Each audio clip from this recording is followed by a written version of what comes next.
All right, ladies and gentlemen, big show tonight. Brian stirring up all kinds of trouble on Twitter these days. I mean, Brian, this is like normally we've had lots of DFS beefs over the years, and we kind of chill on the sidelines and poke the bear, but you are now the protagonist, a hero of a DFS beef. How do you feel? That's all right. It's pretty fun. I was fucking cracking myself up there for at least an hour. Yeah, I think we should catch people up who haven't been, hanging out on Twitter all day and maybe might not even know where we're at. Last week, we talked about a DFS challenge. Ben the Bettor, a sports bettor, took umbrage with the fact that DFS players can all just jam in 150 lineups. He said anyone can win with 150 lineups. So Brian tossed his hand in the ring here to play him, and there were some terms made, but as things progress throughout the week, it appears things have fallen apart. Is that right, Brian? Yeah, pretty much. We did agree on one bet. So yeah, so we when we first agreed, he didn't have the bankroll to play in like the $5 or $6.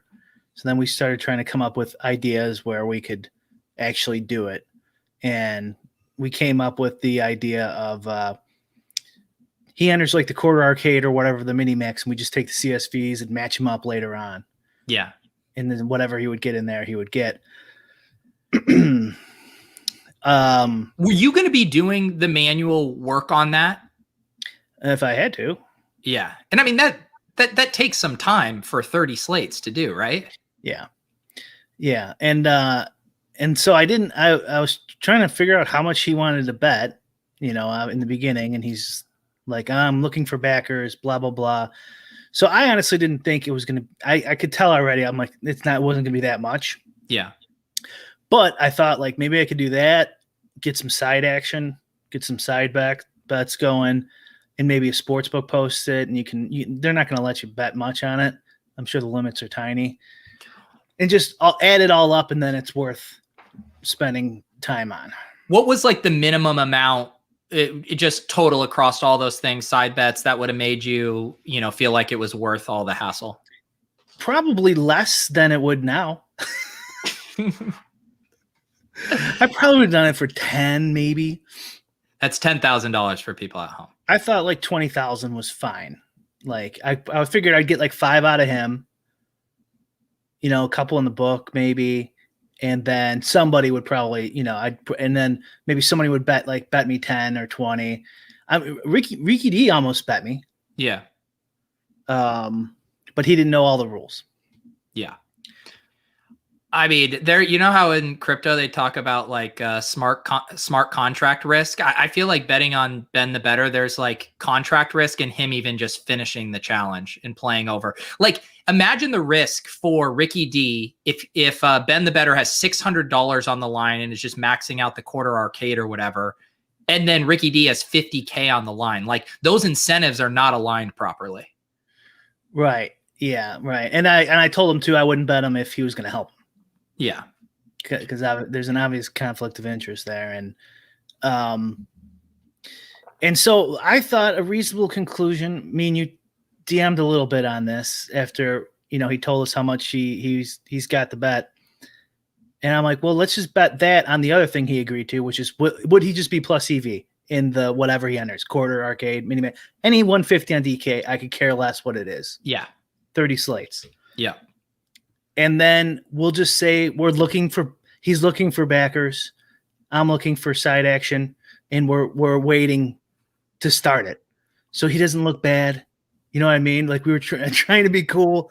We were nice on our last show. And it's like That would have been fucking fine. And then he wanted to talk on Discord. That was today, right? That you guys had that call? Yeah. That was today. And I should have been like, why the fuck does he want to talk? But yeah, he calls me on Discord, and you know, for people who don't know, on Discord you can actually talk over the phone or your computer.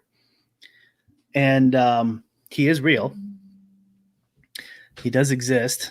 No video though. This was just audio. No you didn't video. get a look at the bettor in the wild. No. What did you guys talk about? Like nothing new to share. Like it's like the same thing me and him been DMing on Twitter. It's like, yeah, if you get some money, and I was saying like maybe you run high here, and then we'll bet. I'm like, I'll do it in a month from now. I'll do it. I don't care. Build the roll up because it's so easy to win with one. Yeah, or go run hot in sports betting. He's a pro sports bettor apparently, right? Win all the money in sports betting, and then come talk to me, or get your backers that you think you're gonna get. That's why I don't give a shit. Like we don't have to do it tomorrow. We can do it 6 months from now. And so then, how did the call end? Where was it? So I invited him on the show, and I said, "Where are you, Ben?" And I said, I'm like, we can talk about the bet, the bet we make where he's plus 150. I said, if you watch any of our shows, we're always cordial. We're not gonna like gotcha. Unless you're Yukon Dave. Ben doesn't have a process for me to fucking interrogate him. Okay? He has a spreadsheet, Brian. I could give a flying fuck about his process. And this call was perfectly cordial. Yeah. That's good to hear. And then he goes, and then he's like, no, I don't want to go on. And I'm like, okay, that's fine. I was like, this will be good pup. I mean, he has a Patreon. He clearly wants followers. Like, come on the show. It'll be good for you. We're not going to be dicks. And hangs up the phone, and then immediately starts fucking tweeting at me. Yeah, so let me pull up this. I'll pull up the tweet here because then we had a very fun afternoon on Twitter, and by we I mean the collective we observing this. So just spoke to Brian on Discord. He said it isn't worth his time doing the competition against me unless he has 20K in action. So for the time being, the competition with us is delayed. And I knew this playbook was coming. Like, Brian, the second you told me that you're like, I'm not doing this for 600, which no one blames you for, but I knew this is a PR playbook on how you spin this. I mean, it's so obvious. And he didn't have to. We had a bet, and I was saying he needs backers. I want side action. We're not calling him out really. It's like it's water on the bridge. No one was saying anything. And so, what do you think his play was there? What do you think he was trying to accomplish there? Because I think, for me, it's I don't even fucking know. He's trying to make it seem like I'm unreasonable. So this is the thing. He's playing a battle in the court of public opinion. After the challenge was, launched, he got all that feedback and realized how screwed he was, which is why he needed to find a coach, which is antithetical to the entire spirit of the bet.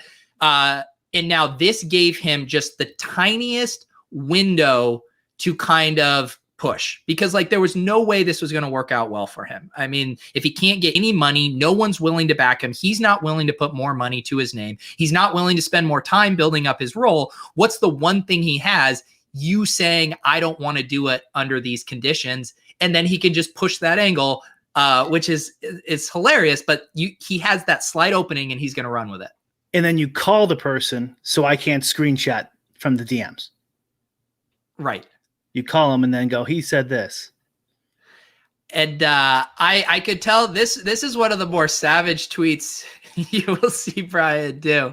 This wasn't. It escalated from here. So you said, yes. Ben, I'm sure there are plenty of DFS players who will spend the time playing you for the $600 you offered. If you get some cash somehow, happy to play. And you initially weren't going to blow up his spot for how much he wanted to wager. Exactly. And okay, if you get some cash somehow, I'm throwing shade there, obviously. But it's still not, he did his little fucking shady slime ball thing of calling me and then tweeting. So I gave him that. I was done there. That's fine. then did he quote retweet this one? Okay. Yeah. And then he came after Brian having a Patreon. He's like every other pompous smug DFS tout. It is also funny that you're getting characterized as a tout on here, who acts too rich to accept an offer from a poor peasant like me, but he'll gladly take your $20 for his quote unquote whale tier on Patreon. He thought he had a real gotcha moment there. Yeah, whale tier. This idiot comes up with whale tier. It's like, you moron, you don't get the joke. And he's saying this while we have a bet. Like, we agreed to a bet. Can he beat 30 slates of 150? His choice. I don't care what sport, whatever. Right? So I agreed to bet him. Like, in that bet, I don't have to do shit. I'll bet more than $1,000. I'll bet whatever he wants on that. Yeah. I mean, I got to find out because once the money gets really deep, you got to see who's backing him and how much help he's getting and stuff like that. But you get the idea. Yeah, and so now we're in a classic quote retweet off nestled in here. It makes it easy for, and this is where Brian pulls out the screenshot. Thanks for the promo bed. Don't you dare besmirch the good name of Vegas David. My non-dim, that's a bridge too far. And then look at those crowns, Brian. What a flex. I shouldn't have done it. I shouldn't have done this. I've never screenshotted, and this guy fucking gets me going. Yeah, I don't know what the fuck is he thinking? Yeah, everyone enjoyed that tweet, and then did he come back after that? No, then I just started going at him. And then what is this? Sorry for the late reply. I was busy watching a CSGO match that I just won 1K betting it. Keep spreading lies. Also, Bryce said he would put 20K on me if you gave him better odds. I mean, I would put 20K on Ben the Bettor if you gave me incredible odds too. What are you going to give me, 10-1? I'll become a Ben the Bettor backer. The quote tweet he quoted of me was the start of the little back and forth, and him going to his sub accounts. I'm almost positive some of these guys were his burners. Which ones are the burners here? I don't know, the one who deleted a tweet. Okay. Because like, if you like, why would you delete your tweet like instantly unless you know what I mean? Like, I also like people saying that it looks like you won $547. Yes, profit, of course, that's not $1,000 winning bet. What's sad is, that like this bet is like the whale play of the year for him, and he's so excited about it. Which, I mean, shouldn't he be quickly willing to apply this to the bet? Like, now is he up to, he has X amount of money here. It's just so weird. If DFS is so easy, why wouldn't he take his sports betting role? Because like, we've seen the receipts on sports betting, and it looks, based on his track record, that it's pretty hard. I would move to the softer sport of 150 max DFS. Yeah. I think in his original, he should have just stuck to his original tweet. The full context of it was that you guys collude. Yeah. And so that's why I responded. I don't work with anybody. And so let's play. Because he was saying that you guys collude. So he could just said that, like, yeah, you guys are a bunch of. He's not the greatest strategist, Pete. I don't think he really planned this out. Yeah, I don't really. It's truly hard to know his angle, because like I immediately want to go, oh, he's one of the, there's no such thing as bad press, get attention, but like, all of this is going back to how is he converting any of these new DFS eyeballs to Patreon subs? I don't see how that's happening for him. So I do truly wonder what is the upside for him in all of this. I think I told you in DMs, I thought he was like, okay, I'll play this guy, and then if I beat him, I can switch over to DFS tout. Yeah. Or if I like hold my own or something, I could throw DFS in there. So it's worth him to make the bet, the $600 bet in his mind. Who knows what he really wanted to bet?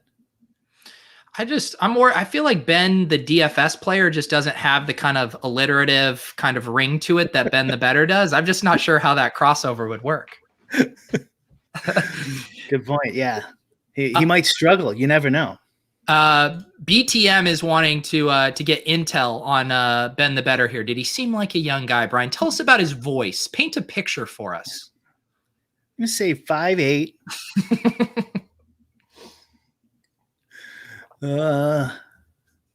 Between 125 and 147. Mid-20s. Mid-20s. Those all could be completely wrong. I'm totally kidding. He just sounded like a normal dude, honestly. Yeah. He didn't. I wasn't expecting him to. I think it was like I don't know the strategy. If he thinks any press is good press, I get it, but it's like it was totally unnecessary. You have a bet. If you get backers, we'll play. I do want to say hi to Ben. I know you're watching tonight, and I still would like to extend the invite to you. If truly your play is good press or all press is good press, come on the show, Ben. I will remain cordial. And Brian already said he doesn't give a shit about your process, so he won't interrogate you like he did Vegas Dave. We can just we can hear more about how we arrived at this point, because it seems like we are now going in circles, even though there was a framework for a bet. But I think I speak on behalf of all DFS players. We do really want you to play the mini-max for 30 slates. And I mean, as far as I understand, Brian, does that require work on your end, or would you just be able to look at that in Roto Tracker? Yeah, I don't have to do anything. Another thing about playing against an opponent, though, isn't just work. I have to change. You'd have to change your strategy. So, like, if you're down the road and you want to lock up a win, you might go more conservative. Yeah. Or if you're down, you might go more aggressive. Theoretically, you could be thinking about changing your strategy. And I play for a living, so like I don't want to change my strategy unless I have to. Yeah. I don't even want to think about it. You know what I mean? Yeah. Like I enter those tournaments to win money. I don't enter them for some stupid contest. Right. And if he was playing in the exact same contest as you and there wasn't the administrative, like, you probably would just say, sure, whatever, let's do the $600 bet, because like you said, you're still just going to do the same shit you're always going to do, and it's not going to require extra effort, right? Right. Yeah. There's nothing stopping him from doing it himself and then showing me up. Yeah. I don't give a fuck. All right. I want if he was cool about it, and somebody would, no one would side bet. And here's another thing too, is like, there's a lot of good tweets you're missing, but the one with Bryce was good. What's the one you want me to pull up? I don't know. There's a whole bunch of them, but the latest interaction between Bryce and Ben. All right, let me see here.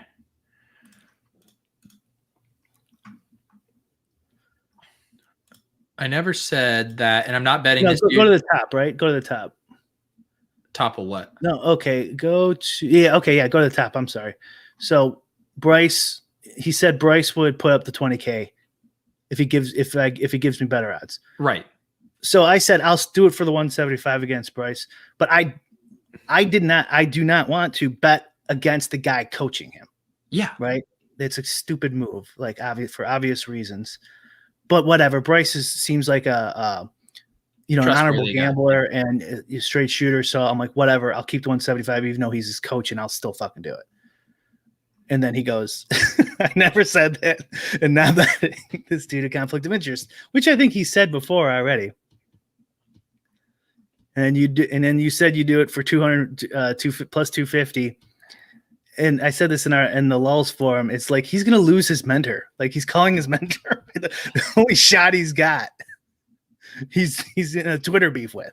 Like, what are you doing? I mean, the playbook is you get in the weeds on all the minutia, the thing, and you kind of self-destruct it on your own, and then you're off the hook for the bet. I mean, let's again go back to this. I mean, Ben the Bettor has no intention of playing 30 DFS slates across multiple sports and putting in the baseline level of work to even be competent at that. Like he has zero intention to do that. Okay, so now you're guessing that it was never. The more I look about this, it seems to me that self-sabotage is a nice way in his mind to get out of the bet. in the court of public opinion, which is not actually the case, but that's the only thing I can think of. You might be right. I honestly think he doesn't have any money, and that's all he can bet, and he would do it for $600. Yeah, I think he would play it, and why not? I mean, I guess why not for him? For him, it's like an expensive League of Legends bet on Bovada. Yeah. Let's. I think we've. This is turning into a dead horse here, but I got this question from OA, and you had flagged this earlier this evening about high stakes collusion, and I mean, I know the general premise of what's going on, but can you set the stage here a little bit? Yeah, I actually haven't been keeping up with the high stakes collusion threads. I need to someone send me those if I'm missing any. I saw there was one a couple weeks ago. It was about McLovin, right, and another guy. Yeah, I think so. God, I'm starting to forget who it was. Was it McLovin? I forget who was sharing it, but I remember seeing that thread. Oh, it was one of the high stakes fantasy football guys who's been playing. Chad Schroeder, I believe, was the one who kicked that off. He's been playing a lot of DFS now and noticed some bizarre patterns of activity in 3-mans around McLovin and a second guy. Okay, so then it's McLovin here again, and so obviously, I don't think he says it like explicitly, does he? Does he say these guys are cheating? Empire says at least 4 to 5 people are in on it too. Basically, everyone who plays high stakes except Love Basis and BK Ryder. Let me join these 10Ks. I don't know what this search means. Does this mean he's like blocked out of being able to join these? I'm not familiar with the mechanics here. I'm assuming he is being ironic, and like that's who is in the 3-man, and so he's saying, "Let me join this." No, of course not. These guys are cheating. Am I getting that wrong? That's what I'm getting at that. Oh, I might be reading it wrong. I missed that. I don't get it. I think that's what he's saying. Talking about lineups and having the same team is nothing like gaming 3 and 4-mans. I haven't seen some share a lineup in years. Yeah. So the strategy is you partner with someone and one guy takes like the obvious cash lineup and another guy takes like one pivot. And then you hope to, especially if you know like what the third guy's going to do. Yeah. And then you're free rolling them because you split or you take his money. Right. I don't play a lot of 3-mans on anything anymore, but because of that dynamic spooking you, or just for other reasons? Yeah, well, I mean, I mainly play cash on Yahoo and Super Draft, and then like when I either have a lot of time or it's like a bigger event where there's going to be a bunch of noobs. But I wouldn't play the 3-mans either, or I even go like 10 or higher at least. Yeah, because of it's like, well, first of all, even if they're not colluding, it's like a lot of the times it's just 9 really good players. So it's like, well, okay, whatever. Why even bother if there's a chance they're colluding? But I have no idea if they're colluding, and I haven't had time to even look into this stuff. I don't even know if I'd have the data to do it. It's possible they're not, and they're just mistaken. It's possible. But I think my solution that I've talked about on the show multiple times is random like a random number generator, entry generator. So like based exactly like the old full tilt poker model. What was it called? I can't Zoom poker, or was that on Poker Stars? Whatever. The one where as soon as you fold, you go to a new table and you're just constantly switching between tables, and you enter a pool of poker players and you're just randomly assigned a table and then randomly assigned a table and then randomly, and you're just playing a million hands a minute, and you can't get data on any specific guy really because it's so fast, right? Do the same thing with cash games in DFS. Leave those up for those guys if they want to have the 3-mans where they pick their opponent, and you bum hunt, whatever, leave it. But then have an option for that where you just enter a random pool. So if they enter a random pool with everyone entering the random pool in the 3-mans, they can't guarantee that they'll be with their partner. Right. Right, And which is where the edge comes from. Right. And same with anything under whatever 20-man, mainly 10. And also too, I think it'd be better for less experienced players or players taking a chance because they wouldn't feel as intimidated. So like you open it up and it says EM2, Mach Lovin, and Utica or whatever, and they're like, why would I enter this 4-man?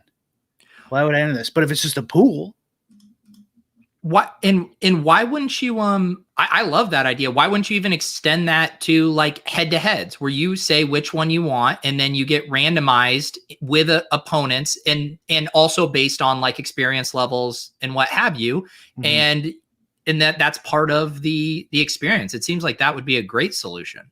Yeah, I did say head-to-head too, Beck, when we talked about this before. Yeah, head-to-head, 3-mans, anything. I would do anything. Who cares? Yeah, but you don't need it for collusion purposes over 100. But I just enter the pool. Whatever I get in. Who cares? Yeah. Harbs was tagging us in something Hoop tagged with these guys. Oh yeah, and Ryan Doubt, another. That's who it was, Ryan Doubt. Yeah, yeah. I think he had piggybacked off of the Chad Schroeder here. Looked more into this. I'm now more than 90% certain collusion between McLovin and SRN looks bad. SRN usually the one to pivot off of the chalk lineup, but I've seen spots where it was Mock pivoting. Mock suspected of doing this with others in the past 3-mans. Happened in multiple sports. And then Hoop says, I played these guys in 3-mans on numerous occasions and had my suspicions. After looking back at my contest and seeing the evidence here, there's no doubt in my mind that these guys were cheating in these contests. Yeah. I responded to him and he didn't respond to me. So he doesn't follow me. Well, Brian, I don't know. Maybe it's just because you stir too much shit with all these guys. Everybody's afraid of the wrath of Brian these days. First bend the better. Yeah. So I mean, like on the scale of like how serious is this for the ecosystem? I mean, these are mostly high stake 3-mans, right? Yeah, but it works the same way poker used to. Yeah, where when the fish who has money plays, they're seated and you're not. So you do get all that. You do get all that EV if you dominate the lobby. Yeah. Alex asking about this on Underdog. I haven't played the 3 and 6-man drafts, but if it's all like the 12-man drafts, the users aren't known before. Although I guess to your point, you're saying 2 people could enter a draft out of 3 right away and then know that they were guaranteed to be in it. 2-man enter. 2-man enter, 1-man emerges. Isn't it different players though? Different players in Underdog. You can't have the same player. Correct. Yeah. The 3-man drafts are. Yeah. I mean, I guess there's like ways, but it's the advantage wouldn't be there like it would be. I don't think so. Yeah. No. Yeah. The whole advantage is blocking them. Yeah. There you go. You could just take the 2 cash game lineups basically, and then hopefully he picks one of them, and then he's dead. Yeah. That is, it's, on the other hand, like I'm not saying that it's okay, but it's also like the people sitting playing this kind of money. It sounds like it's well-respected DFS players who know their way around the lobby. I mean, is the answer just to avoid games with them, or is then Empire Makers now saying, I want to play these 3-mans and I can't do it without getting it in bad versus these guys colluding? I mean, if you're just a recreational player, I definitely wouldn't play any 3-mans. Yeah. I imagine in the smaller ones, though, maybe that might be bad advice because they might be like super soft. Yeah. In the under $5. So maybe that's not universal. But in like the over $5 ones, yeah, just avoid it. And, cash is tough in a lot of the main sports anyways. Yeah. So you should be careful out there, kids. Yep. Got to be careful out there. All right. What else did we have on tap tonight? Some of the other there was a couple other sports betting news things. We had Spanky's launching his new attack on DraftKings Sportsbook for being limited there. And then there was who's the other guy? He was going after Barstool Sportsbook. I think Kanish is his name. I didn't see that one.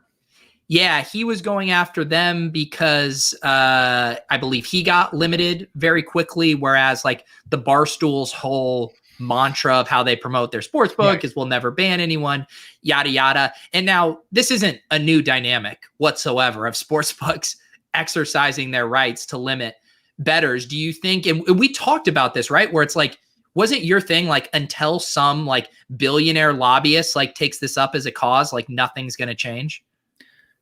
Yeah. I mean, I would say, like competition. Yeah. More competition would help, but you can't because you need to lobby because it's one of the most regulated industries out there, like liquor and cars. So there's not a whole lot you can do. I think Barstool's numbers are run by the company called Kambi from a European company, maybe from Sweden. I could be wrong because I think they have the exact same numbers as DraftKings and they're from Kambi. And they're just like notorious for limiting players. Yeah. So the idea that they're some sort of sharp book is laughable. And it's kind of interesting. Like you probably could get Portnoy to do something about it. With his kind of weight and where he's at. Like the way his persona is kind of like, libertarian kind of persona. Yeah. He might, and whatever, just diamond hands. He shits on that Robin Hood guy, and Elon Musk for being shady, etc. Like he figures, like if someone makes enough of a stink, that he'd be like, he might not even fucking know. Yeah, he might not even know that, like, because he's clearly a losing bettor. So, like, not that they're gonna ban him. I mean, but maybe he does because, like, he has to recommend betting on Barstool. But anyone who's halfway decent at sports betting knows you need to line shop. Right. So it's like you're already being disingenuous, except maybe he doesn't know that either. Well, that's the irony too. I mean, because their whole, they're sitting on a gold mine of a demographic of bad sports bettors who also have no problem having a tribalistic allegiance to a single sports book because it's branded after their favorite, online reality TV show. Like, so that, I mean, they're sitting, and then you have the pro sports bettors wanting to come over there and snipe an inefficient line. And they're like, no. This isn't our business model. We want all the frat bros who are hungover on a Saturday morning firing on college football. Yeah. I mean, I get it. Yeah. That's not the way that he portrays himself at all. Right. That's not his brand. His brand is not just losers. Yeah. We're guaranteeing you lose. We're going to stop anyone who tries to beat us. That is like the complete opposite of his persona. Yeah. The irony is that no one within their community is ever going to sound the alarm because they're probably never going to have a really good sports bettor from within their community. Here, I'll tell you this much. You'll have a better shot convincing him than you will a legislature. True, for sure. So, like, honestly, it's not the worst strategy to just get all the best professional sports bettors, focus on Portnoy. Everyone amplify that signal until he has to fucking respond that they're limiting people. And then if he does something about it, then he can shit on all the other books. It could be a marketing gimmick for him. And they're the king of flipping that into their favor. They would say, DraftKings limits you and bans you guys. Come on over here. Here's Portnoy's not banning pick of the day or whatever. You know what I mean? Like, or here's an extra $500. We will never ban you. And then hire a competent bookmaker like they used to do. Yeah. And they could probably make more money on volume. Yeah. And like, it doesn't seem either that it would still be that hard to get the kind of betting from those bros that you want. Offer all your parlay, 10-leg parlay boosters, all that shit. Like I feel like it is possible for sportsbooks to have their cake and eat it too, but they just seem to like, why would we do that if we can just play the one game we want to play? I'll tell you know why. It's because of the legislature, and they could lobby their way to mowed off competition. Otherwise, they'd have no goddamn choice. Before you get to that super chat, really quick, someone in my I can't pronounce this. Mabaron says in my YouTube, Barstool said winning bettors are equal to card counters. Is that true? That can't be fucking true. That would seem like it would be death as like a statement to get. Yeah, if you can get that tweet or whatever, I'd love to see that. Yeah, send that to us. And Ryan Hodge here posing a very important question. Thank you for the super chat, Ryan. Still paying back that money from our head-to-head challenge during the NFL playoffs. How many sorority girls do you think fire on college football hungover on a Saturday? Not many. I mean, and who knows though? Maybe they do. Saturdays are for the girls betting promo with Barstool. If anyone could capture that audience, I assume it would be them. Do sorority girls like Barstool? I think so. Yeah. Okay. I think they've gotten to where they now have kind of the they don't discriminate gender wise on bros, chicks and bros. They'll take them all. Portnoy said it. He's saying. That can't be right. That can't be right. He's admitting that he's kicking out anyone who's a winning sports bettor. That I don't know. That just seems complete opposite his brand. Yeah.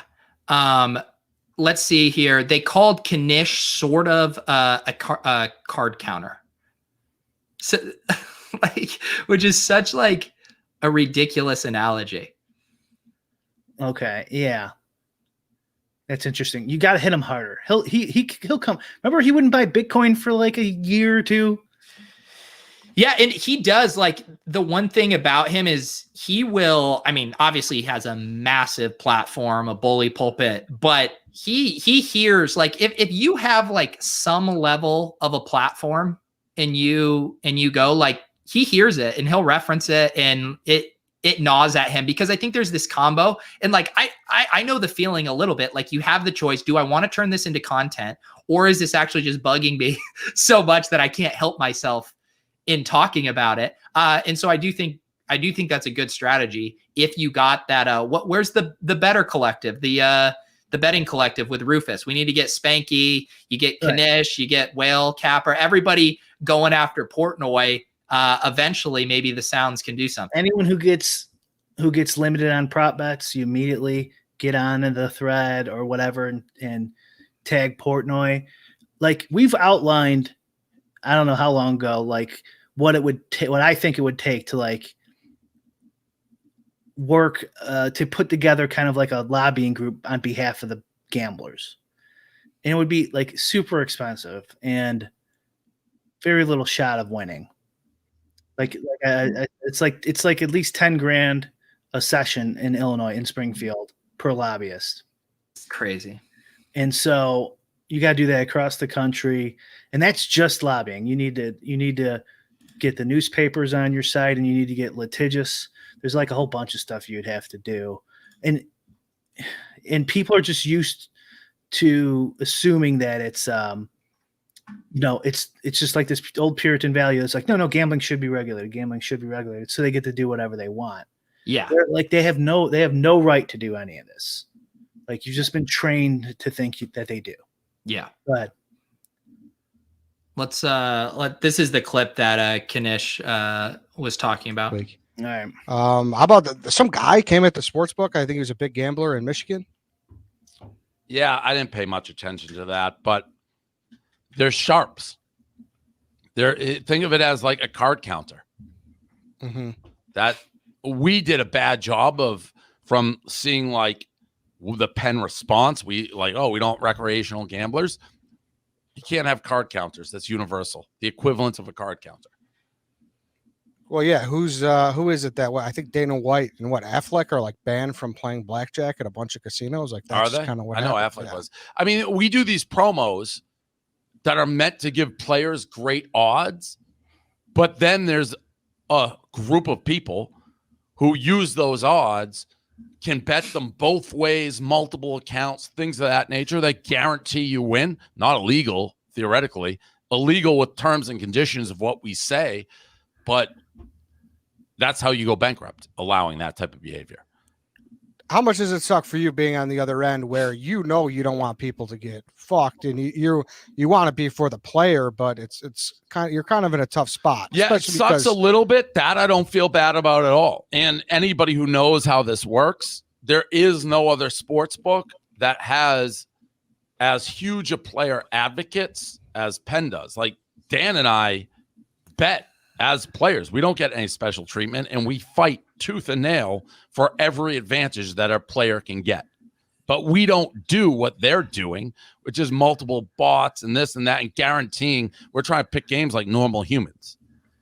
Yeah, I mean it's hard too, because it's one of those things where you can't be the customer service rep for all these people that who have problems, so it sucks. So there's really no way to fix this. It's so big. And again guarantee nobody has player advocates like we do, because Dan and I play and advocate for you.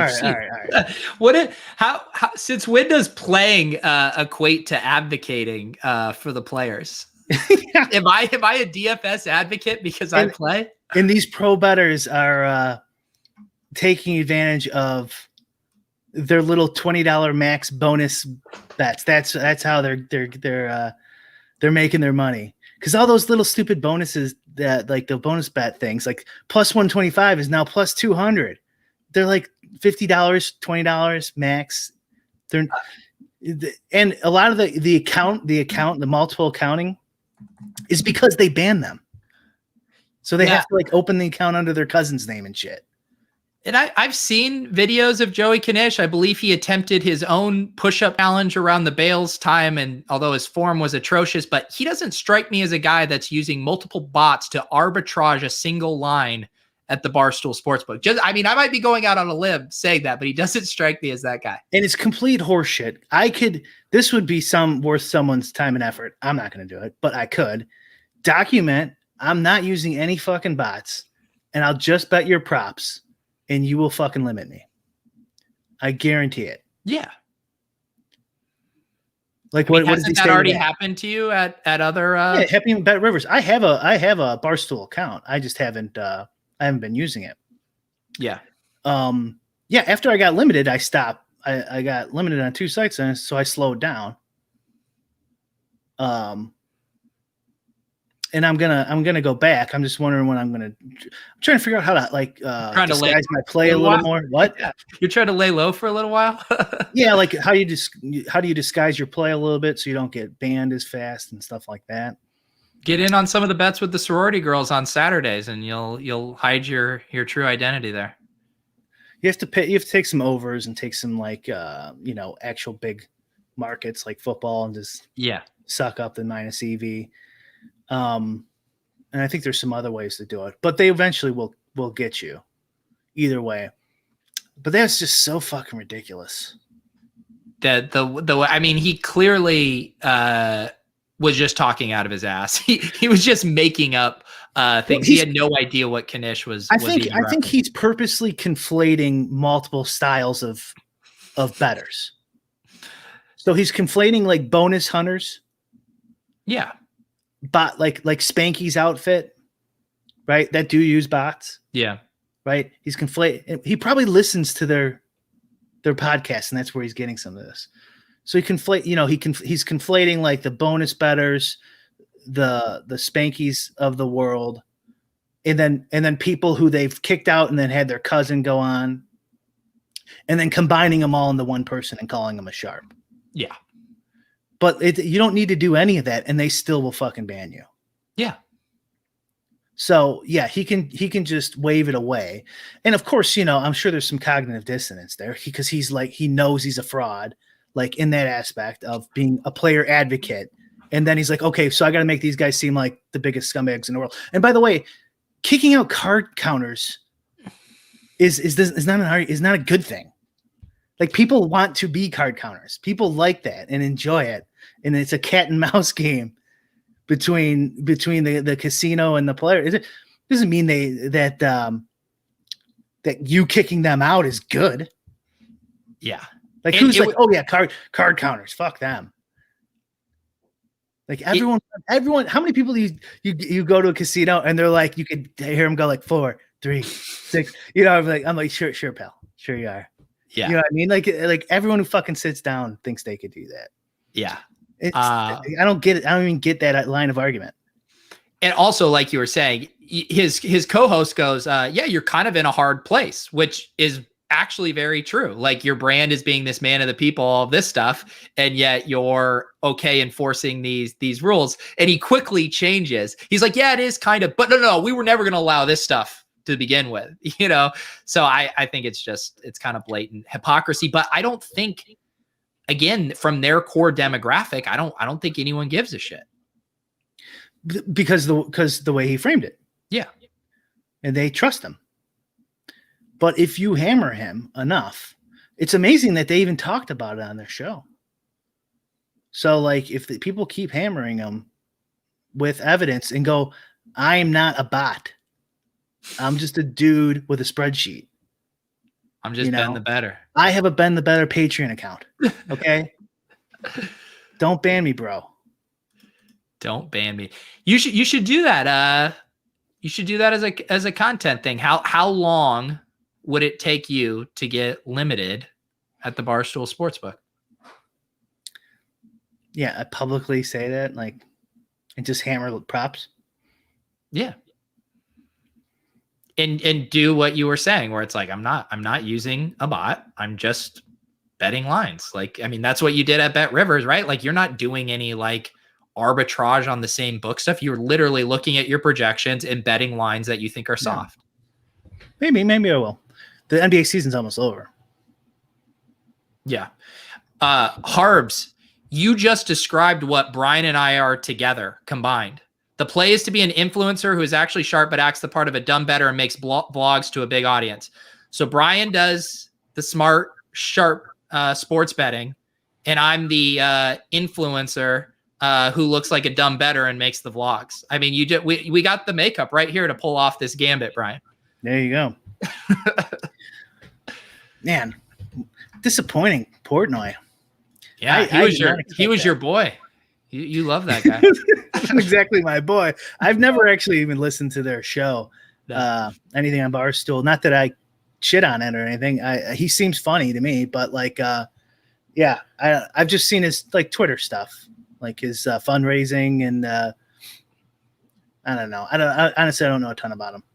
Yeah, I mean, the Bitcoin stuff was pretty funny, where he wouldn't buy it and then he bought it and sold it and all that stuff, and shitting on Robinhood. That was cool.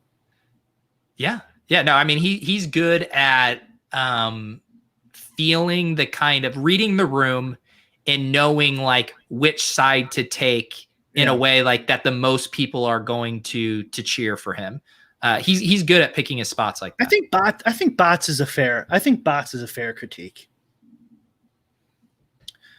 Like, I mean, a lot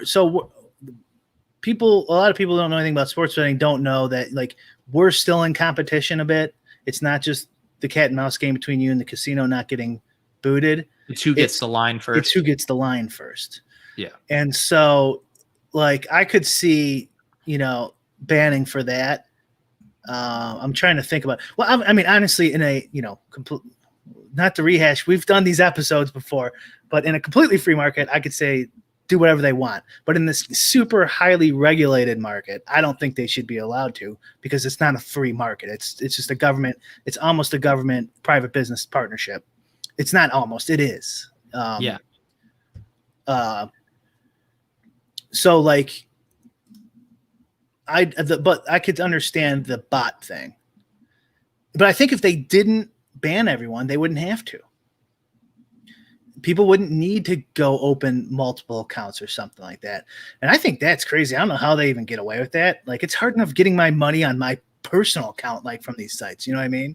Yeah. Like, you have to send them 27 different, like, whatever bills and your ID. And it took me, remember when Rivers limited me? It took like a week in threats during COVID. They like wanted me to go in the casino at like the peak of COVID. Oh yeah. Remember that? And it's Yeah. like, and so I threatened I'm going to call my local legislator. Yeah. And they sent it to me the next day. There you go.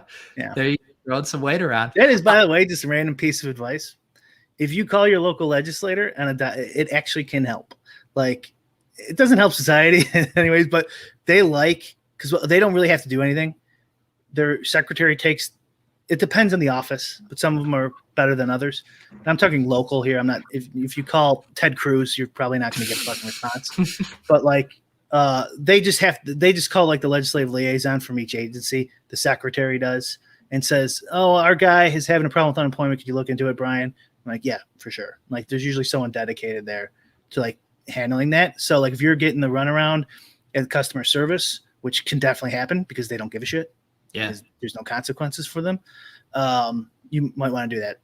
Interesting. Yeah, Harbs is appreciating that. Some nice alpha sports bettor hack there from Brian. One thing I wanted to touch on here before we wrap up, because I saw this funny oddity in the Top Shot space that was particularly relevant to Brian and I here owning Nikola Jokic Cosmic, is Brian, did you see that if we go to the listings here this morning, there was a sale for $4,250 of a Jokic?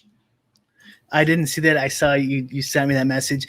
Could that be like he sold it to his buddy? No, so the story actually already came out on Twitter. MBL knows the guy who was the seller. He fat fingered the listing. He wanted to list it. He forgot a zero. He wanted it for $42,500. And then Andrew Morrow, who I think actually just became a VIP member on the channel and hangs out in our Discord, he was the one that got the snipe here, Morathon. So congratulations to Andrew for getting a Jokic Cosmic for $4,200 here. That is rough. I don't know if I want to say congratulations because you did lower the overall value of our Jokic with this. Yeah, there he is. He's hanging out in the chat. Yeah, I mean, I would much rather him buy it at 400,000 and yeah, $250, and then we can immediately list ours. Well, I thought we should talk about that because we haven't discussed in a while, and like, you know, part of our thesis of buying it was like Jokic. So we bought ours, you can see here on the ledger, we bought ours January 27th. I mean, it was a little bit of a risk at the time. I mean, part of like the outcome we were hoping for was him winning MVP. And we had all these grand plans of, if he wins MVP and we have a Top Shot bull market during the playoffs, like this is going to be a sick value. A lot of that lined up except the whole bull market thing, Brian. Yeah. And the MVP's coming. Yeah. We're assuming. Is this like a sell the rumor, buy the news? Like, should we list it before the MVP and before he gets, like, if they get a little farther? You know, theoretically, I'm saying. Yeah, and now I'm actually curious if he would have been able to get his updated listing. Obviously, right now, low ask 50,000. He was going to put his up for 42,500. I would have been extremely curious if that would have sold, just based on the transaction history and the market right now. I would guess not. Yeah, we were in the 60 range there for a while. Yeah, one sold for 60, right? Yeah, and that was March 4th, and then man, just crickets. But I feel like I assume most Cosmic holders fell into the same camp, right? Where they wanted to ride it out from an MVP standpoint. Even when things were pumping, you still thought there was a little meat on the bone for when he locked up MVP, and then the market crashed, and now no one wants to kind of sell at a lower valuation. Yeah. I mean, yeah, I wish it was like stagnant or slightly bad as opposed to going so far down. Because then we could have the strategy talk would be more serious. We're really at this point, it's kind of, do you want to sell now, or do you want to hold for who knows how long? Right. Because it could get even uglier in the offseason. So like I thought we did a couple episodes ago. I made the argument for this is the best time to sell a Westbrook, and I still haven't listed mine, but I don't think there's going to be a better time to sell a Westbrook in the next 5 years than now, just based on performance. I'm saying like not the market, not the Top Shot market. And Jokic is good. This is pretty damn good too. Like he's young, he could get hurt. You know, he's not retiring anytime soon. You know what I mean? Like, but he could get into like whatever LeBron popularity. I mean, obviously not that high, but just like the stud in the league. Yeah, I agree. I do think that's kind of the thing of like, is there what ends up being the market for him? Say Top Shot does rebound a little bit. The MVP news, it still is a set that is very unique. They're not doing more cosmic sets. That said, I agree with you. Otherwise, you kind of have to then even play a longer game and just hope that he solidifies himself as like a locked and loaded top 5 player, like going forward perennially. Yeah. You know, while I have you here, are you doing your show next with Pat? Yeah. Ask him. What does he think about the Tatum? Okay, I will ask him. It's so funny thinking back because we were talking about that the other night on Ship Chasing that we were like even talking about football, like when we were in the Top Shot, or Ben Gretsch said we had Top Shot brain, and I remember trying to do a draft, and I just couldn't even think about football. It was just all Top Shot, and now it's like reversed. I was like asking Pat about Top Shot on Ship Chasing tonight would have felt so weird to me. And that's how quickly things change around here, Brian. I know. I really wish they wouldn't have done the rent-seeking model shit. I wish they would have kept it plus EV, kept the interest going, and print and not print as much. Don't bring the CCs in. Leave the LEs. Yeah. I do think. Who knows if that would have helped? But that's what I wanted. Yeah, and I still. I still think long term, this Jokic moment is going to be very nice, save for, like you said, an injury, you know, something like that, which is within the range of outcomes. Yeah.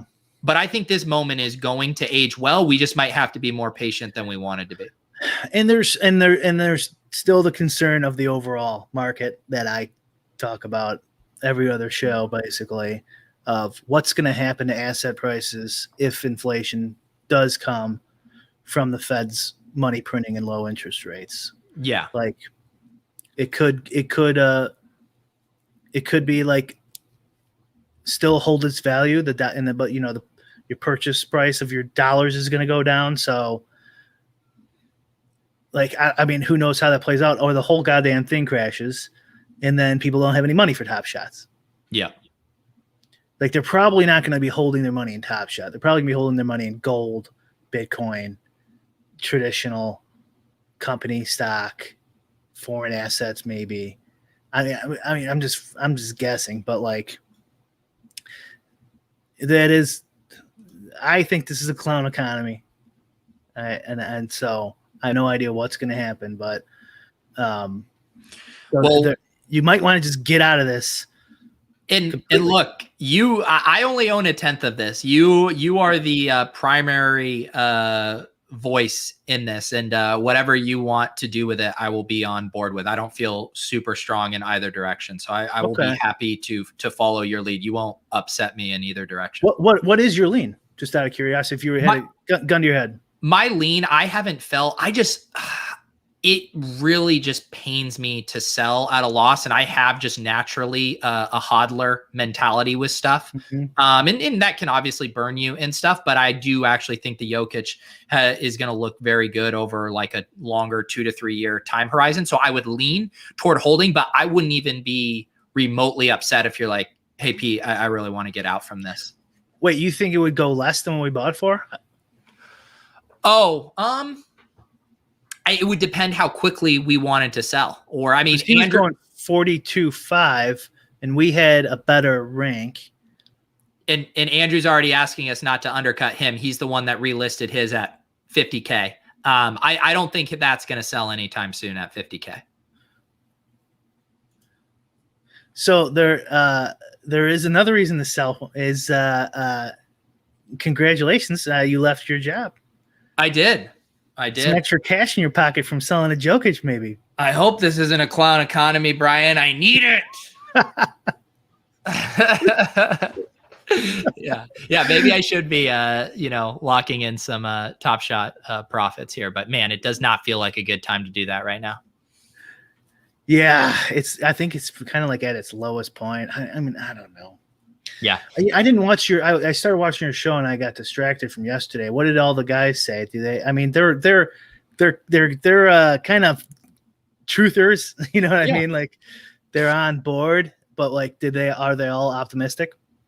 Yeah, I mean, long term, everybody's still very optimistic. I mean, we were talking about an auction the other night that they were doing, and they kind of completely botched it from a marketing standpoint. I think the holo went for, it was like 32,000, a LeBron holo, just completely messed it up. So we were playing lot and thinks of if we did a marketing hype machine for that for like a week and auctioned it off on Club Top Shot, like what price could it have been? So yeah, I think it's in a weird spot right now. But I'm still bullish long term, but I realize that it's painful right now, especially for people who got in March or whatever. Not full-time ship chasing. God, I would love to live in a world where I could just do ship chasing and make a living. But yes, full-time of that ilk. Thank you, Ryan. Keep those super chats coming, buddy. Yeah. Please. I'm begging you. What were you going to say?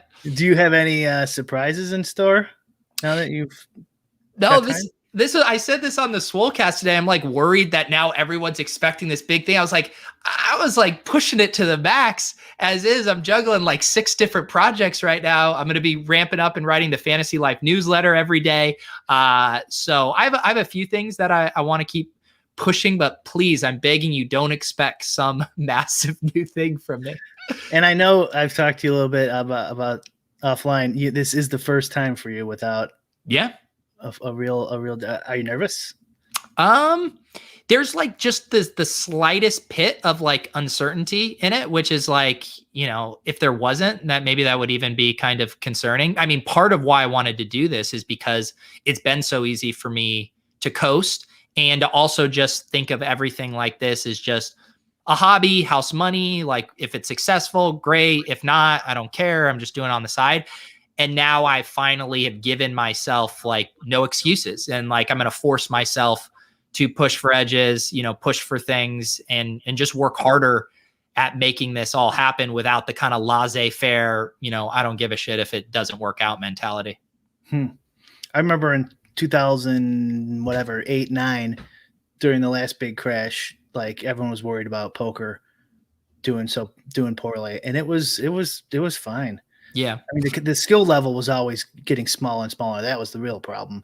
But people still played. Yeah. So I'm assuming they're still going to play fantasy sports. Well, the thing is too, and I've seen Bales say this, and I certainly believe it, of like, the irony is that having one single source of income from an employer is far more risky than getting it from 10 different spots, which is what my taxes will look like, a year from now. Is I will have income from probably 9 or 10 different streams, freelance, contractor, independent stuff. Any one of those could go belly up, but like I do feel being in multiple industries, versatile kind of skill set. I can do writing, podcasting, video. Like if one thing went belly up, I do think there's still other routes I could go. I just thought of a great outcome here too. Now that you're going to be cutting a check at the end of the year, one big fat check to the government, you're going to be coming on Team Libertarian. You're like, we should shut this whole thing down, baby. Dude, I've already I'm already bracing for, I mean, not even the side of like the amount of taxes I'm going to owe, but just, I was already thinking of like all the man's coin sales and like having to figure out all that shit with the crypto and the sales and, the things I can write off against it. And I'm just like, it's going to be a disaster trying to get under. When you write that fat check, it's like, for what? You fucking thieves. It's so you can call up your representative when Bet Rivers is screwing And you. the That's only reason I know that is because I worked for the state. Yeah. Yeah. Well, I guess that for what? That was my salary. Yeah. Sorry, guys. Sorry about that. Yep. Yeah. No. Yeah. I'm aware of the quarterly. I have to redo mine every year anyway. It's so like it does. Quarterly is just a waste of time. What? And plus, I pay an accountant too, so then it costs me more money. Yeah. All right. I gotta hop over to ship chasing. This was fun as always, guys. If you haven't subscribed to our channels, if you're watching over on Brian's channel, my channel, please subscribe. We got the audio version. That podcast always goes up a little later on Wednesday nights. We'll have more updates on any potential challenge movements, although it doesn't sound like that's happening. And we appreciate you guys hanging with us every Wednesday. As I said, I'm going over to ship chasing. If you guys want to talk fantasy football with us, tomorrow on my channel, I'm doing splash play early with Chris Spags because I'm clearing my schedule for a relaxing Memorial Day weekend. Brian, do you have anything going on this weekend? No. Well, we got golf tomorrow, people. So don't forget. I put my ownership up for free if you guys want to use it. Have at it on my website. No, I have no challenge coming up, and you're the challenge. I'm moving, so you guys will see a different background here eventually. Ooh, I'm actually very excited about that. Yeah, I'm gonna have to go to Airbnb because the closing dates don't line up and shit. Oh God, just call up Alex. Oh shit, he stay in his hot tub. Dude, that would be such a good bit of content of you bucket on Alex. I mean, we've seen his streams. He broadcasts from a different room literally every day of the week. I mean, you can find a place. Well, that's my Airbnb, one room in Alex's house. There you go. Well, congrats on the move. Everybody have a great Memorial Day weekend. We'll see you guys next Wednesday. Yep.